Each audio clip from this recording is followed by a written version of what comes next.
Saya awali dari Bung Aiman tadi yang menyatakan bahwa asumsinya gak mungkin dong orang berani bawa ijazah kalau tidak asli kepada polisi. Yes. Itu kalau kita rakyat kecil. Berbeda dengan Jokowi. Oke. Justru Menarik. kebalikannya, Jokowi itu ditakuti polisi. Sehingga kita lihat kronologisnya. 30 April 2025 Saudara Joko Widodo membuat laporan di Polda Metro Jaya dan langsung keluar nomor LP. Sementara TPUA membuat laporan di Baris Krim Mabes Polri Desember 2024 tidak diterbitkan LP. Baru kemudian setelah ada proses di Polda Metro Jaya, baru kemudian ditindaklanjuti. Itu bukan diterbitkan LP, hanya tindak lanjut Dumas kepada laporan informasi yang pada 6 Mei 2025 salah satu klien kami Saudara Rizal Fadilah dipanggil diambil keterangan dalam kerangka klarifikasi terkait Dumas. Sekali lagi, Dumas bukan pro justisia berdasarkan LP. Ini bukti bahwa polisi lebih takut kepada Saudara Joko Widodo sehingga menindaklanjuti dengan cepat, sementara laporan dari TPUA tidak ditindaklanjuti. Itu clear. Menindaklanjuti dengan cepat. Jadi laporannya gimana? Supaya laporan Saudara Joko Widodo 30 April langsung diterbitkan LP. Oke. 2025. Laporan TPUA Desember 2024 tidak kunjung diterbitkan nomor LP, hanya diarsip di Dumas. Baru setelah bergulir di Polda Metro Jaya, laporan Saudara Jokowi yang di Baris Krim tiba-tiba ditindaklanjuti dengan klaim bahwa ini sudah 90%, tinggal 10%. Seolah-olah ujungnya itu hanya pada dites laboratorium forensik. Pak Arianto kan jawab, tapi itu yang pertama. Saya lanjutkan dulu. Baik. Silakan. Selanjutnya, saya juga ingin mengkritik kinerja institusi Polri. Klien kami diperiksa ada yang dari jam 10 pagi sampai jam 11 malam. Bukan 2 jam, 10 pagi 11 malam. Kami tanya, ini kan aduan. Aduan itu delik yang sifatnya hanya bisa dijalankan kalau ada orang yang merasa tercemar. Ada beberapa yang dipertanyakan. Pertama, terlapornya siapa? Tidak dijawab oleh institusi Polda Metro Jaya. Sementara klien kami harus memberikan keterangan tentang sebuah peristiwa yang kalau terlapornya itu salah satunya adalah keluarga, tentu klien kami bisa menolak karena ini sama saja menjerumuskan keluarga. Apalagi kalau terlapornya klien kami. Nah itu. Nah kalau saya mau pakai nalarnya Pak Arianto, itu terlapor apa itu? Pak, saya kurang jelas ya. Yang dikatakan terlapornya itu siapa, dalam LP atau Dumas yang mana itu? Terlapor itu di LP Polda Metro Jaya yang disebutkan oleh Kabid Humas Polda Metro Jaya, itu sudah muncul inisial. Tetapi begitu ditanya dalam proses pemeriksaan tidak diketahui, masih dalam penyelidikan. Saya lanjutkan. Selanjutnya, klien kami mencoba mempersoalkan melalui kami surat resmi ke Polda Metro Jaya. Kan Pak Jokowi, Saudara Joko Widodo berulang kali menyatakan, saya merasa dihina sehina-hinanya, saya merasa direndahkan serendah-rendahnya karena jasa saya dituduh palsu. Artinya apa? Dia menyatakan ini orang mencemarkan. Maka mengikuti logika Pak Arianto, Saudara Jokowi harus memberikan bukti di Polda Metro Jaya bahwa ada orang yang mencemarkan dirinya yang menyebut ijazah palsu. Dan bukti itu adalah ijazah aslinya. Sehingga ijazah asli itu harusnya disita di Polda Metro Jaya, bukan malah mengantarkan ke Baris Krim. Yang ketiga, ini kan delik aduan. Kami sudah protes. Kalau delik aduan itu terkait pasal 310 KUHP, 311 KUHP, 27A Undang-Undang ITE relevan. Kenapa? Karena ini delik yang sifatnya pencemaran dan penyerangan kehormatan melalui ITE. Tapi tiba-tiba diselundupkan pasal 35, 32. Lah kami pertanyakan apa masalahnya? 35. Pasal 35 itu memasukkan dokumen yang tidak otentik seolah-olah otentik, atau sebaliknya dokumen tanpa izin, sehingga ini ancaman pidananya berapa? Yang pasal 35 itu 12 tahun penjara, yang pasal 32 itu 8 tahun penjara. Yang kami baca ini ada motif mau mengkriminalisasi klien kami dengan menyelundupkan pasal-pasal yang ancaman pidananya di atas 5 tahun, sehingga menurut KUHP penyidik berwenang untuk melakukan tindakan penahanan kepada tersangka karena terpenuhi syarat objektif. Jadi apa? Ancaman pidana yang diberikan minimal 5 tahun. Selanjutnya saya juga tanya ke Polda Metro Jaya, juga tidak pernah dijawab. Peristiwa apa yang dipersoalkan pada klien kami saat dimintai klarifikasi 26 Maret 2025? Tidak dijawab.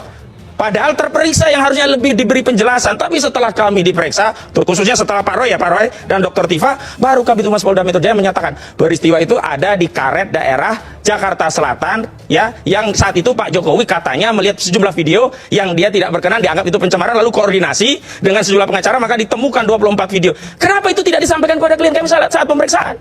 Dan kenapa pula peristiwa yang dipersoalkan adalah peristiwa Jokowi melihat video, bukan peristiwa klien kami dalam video-video yang dianggap pencemaran atau fitnah. Selanjutnya, kami, Masya Allah, ada klien kami Egy Sujana, sakit, mengajukan alasan sakit, undang kerasi tidak bisa, tetap saja diundang. Ini mohon maaf, ini namanya proses penegakan hukum atau mengancam rakyat, mengkriminalisasi rakyat. Kalau mau fair, adu argumentasi apakah ini asli atau tidak, oke, fokus pada persoalan pencemaran dan fitnah. 310 KUHP, 311 KUHP, termasuk 27A KUHP, Undang-Undang ITE. Itu pun sudah kami protes. Pasal 27A Undang-Undang ITE yang terbaru, Undang-Undang Nomor 1 Tahun 2024, ini merupakan perubahan kedua terhadap Undang-Undang ITE 19 2016, perubahan ke-1 dari Undang-Undang Nomor 11 2008. Itu sudah ada keputusan MK yang menyatakan 27A ini tidak bisa dijalankan kalau kritik itu disampaikan kepada orang yang punya jabatan dalam negara kita. Dan saudara Joko Widodo melalui Kepres 30 2025 adalah penasehat Dewan Danantara. Kenapa masih dipaksakan pasal-pasal ini? Kalau ini masih oke lah. Yang selundupan itu pasal 35 dan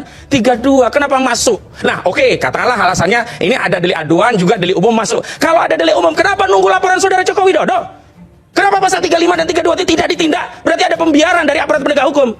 Sebab kalau pasal ini deliknya bukan delik aduan, justru polisi yang harus segera bertindak. Kenapa harus ada saudara Sandi sekarang ikut jadi laporan? Kan ini banyak korban yang lainnya. Ini semua sumber kegaduhan itu hanya satu, saudara Joko Widodo. Saya punya pengalaman. Klien saya di Pengadilan Negeri Surakarta bernama Bambang Trimulyono dan saudara Gus Dur, saya yang menjadi kuasa hukum. 6 bulan kami bersidang. Klien kami dituduh mengedarkan kabar bohong. Dakwaan dan tuntutannya adalah 10 tahun penjara maksimum loh, ini karena 14 ayat 1 Undang-Undang Nomor 1 Tahun 1946 tentang peraturan pidana. Yang terakhir memang ini sudah dibatalkan MK. Andai saja nih ya pasal ini masih ada, pasti klien kami juga disisipkan pasal itu karena pasal ini sering dipakai. Tapi pertanyaannya adalah begini, logikanya ada orang dituduh mengedarkan kabar bohong, ijazah palsu. Tentu jaksa berkewajiban dong membuktikan bahwa ijazah itu asli. Tapi 6 bulan perjalanan sidang, ijazah ini nggak pernah ada. Di kasusnya Bambang Trimulyono. Kasus Bambang Trimulyono, saya tambahkan lagi. Ijazah itu tidak pernah dihadirkan. Tidak pernah dihadirkan dibahas asli. juga. Tidak pernah. Bahkan waktu itu kan hakim sudah kami minta tolong dong Pak Hakim, katakanlah kalau klien kami ini harus dipenjara, jangankan 10 tahun, 100 tahun, 200 tahun, 300 tahun, udahlah nggak apa-apa. Yang penting bangsa kita tahu oh ada ijazah asli. Menjadi tenanglah negara kita. Kita terbebas dari dosa sejarah, pernah mewariskan negara dengan legasi, pernah dipimpin oleh seorang presiden tertuduh ijazah palsu. Bersihlah nama Pak Jokowi. Hancurkan saja Bambang Tri. Nggak apa-apa lah, yang penting ijazah itu ada. Ternyata tidak ada juga. Tidak ada, makanya klaim-klaim yang menyatakan oh itu kan sudah dibuktikan melalui pengadilan, orang itu kan sudah dipenjara. Memang dipenjara, tapi bukan karena dibuktikan sudah ada ijazah asli. Jadi Bambang Tri itu dipenjara yang pertama kali menyuarakan soal ijazah Pak Jokowi, bukan dipenjara karena ijazah. Bukan karena dianggap mengedarkan kabar bohong. Harusnya ijazah asli yang benar itu dibuktikan. Cara praktis untuk membuktikan itu kan hadirkan ijazah aslinya. Saya justru khawatir, ini satu analisa saya. Mohon maaf, saya memang sering ketemu penyidik dari Polri. Tapi pengalaman saya mungkin berbeda dengan Pak Rianto. Saya sering ketemu penyidik brengsek. Kasus saya, Charlie Chandra, penyidik itu mendobrak rumah menangkap klien kami. Padahal sudah ada panggilan pertama.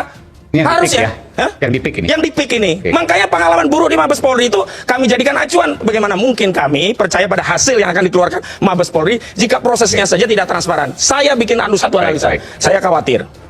Proses yang Mabes Polri itu sebenarnya adalah proses untuk melegitimasi bahwa ijazah saudara Jokowi asli dan kemudian dihentikan di Mabes Polri. Selanjutnya itu menjadi bukti untuk menjerat klien kami di Polda Metro Jaya. Padahal ijazah itu harusnya disita di Polda Metro Jaya. Ini nggak fair. Anda bukan. Oke, baik. Apa yang kemudian Anda sampaikan intinya ada kejanggalan dalam penyidikan. Oh, tidak sekedar kejanggalan. Ada proses yang secara sistematis mengkriminalisasi klien kami.